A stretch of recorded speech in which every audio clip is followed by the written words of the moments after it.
아모스는요, 기원전 760년경에 하나님의 부름을 받은 선지자입니다.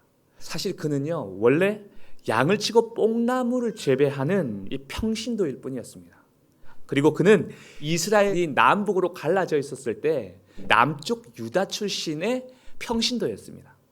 그가 유다 고아에서 평온하게 살아가던 어느 날 하나님의 말씀이 그에게 임하게 되게 됩니다. 북쪽 이스라엘에 가서 예언하라.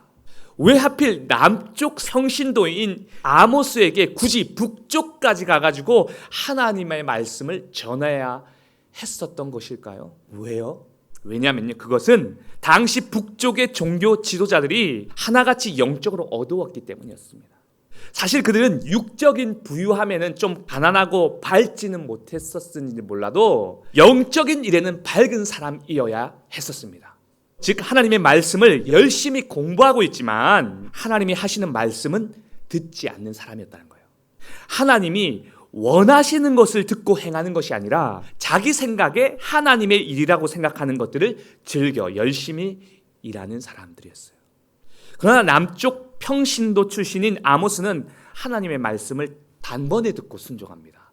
뽕나무와 목축업으로 이룬 부유하고 풍족한 삶도 하나님의 말씀 앞에 내려놓을 줄 알았습니다. 남쪽 자기 나라인 유다를 위해서 일하고 예언하라가 아니라 평신도로서 북이스라엘에 아무리 전해도 듣지 않을 불평과 위험에 감수하면서 순종합니다. 그래서 하나님은 평신도라고 할지라도 하나님의 말씀에 따르는 아모스를 북쪽에 보내게 된 것입니다.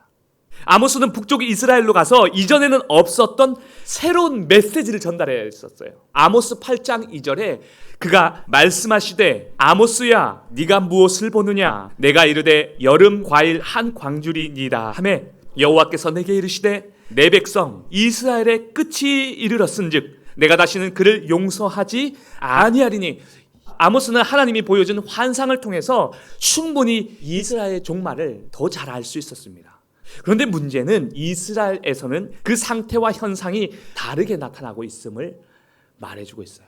현상으로는 너무 번영하고 잘 되는데 실제적인 상태는 어떻게 해요? 너넨 죄악에 무르익었다. 너넨 이제 끝이야.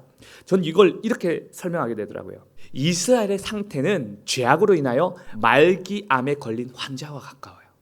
이 사람의 현상은 지금 너무 잘 돼가지고 하나님께 축복받았다라고 생각하고 있지만 알고 봤더니 그 상태 안에는 말기암으로 2달도 못 살게 된 사람. 이 사람 행복한 사람이에요? 불행한 사람이에요? 불행한 거 아니겠습니까? 잘 되어가는 것이 곧 모두 축복이라고 말할 수 없다는 거예요. 이렇게 북이스라엘 백성과 종교 지도자들에게는 듣지 못하는 이 기갈, 듣지 않는 이 기갈, 즉 영적 사막화가 심각한 상태였다는 거예요. 사막화. 일부 하나님의 말씀을 듣기는 하지만 또 한편으로는 내 마음에 녹록지 않아서 들으려 하지 않고 따르지 않습니다. 그런데 오랜 기간 내가 수긍하지 않는 말씀, 따르지 않는 말씀에 대하여서는 영적 사막화가 진행되기 시작합니다. 그러나 그것이 우리 안에 얼마나 급속하게 진행될 큰 위협인지 모르고 살아갑니다. 왜 그렇습니까? 상태와 현상에 아직까지는 차이가 있기 때문이에요. 하나님의 말씀이 이 땅과 우리 인생에 마르지 않게 되기를 축복합니다. 여러분 말씀을 듣는데 이 기갈이 없도록 여러분의 심령을 그 말씀으로 다 채워 적셔지는 은혜가 있기를 축복합니다.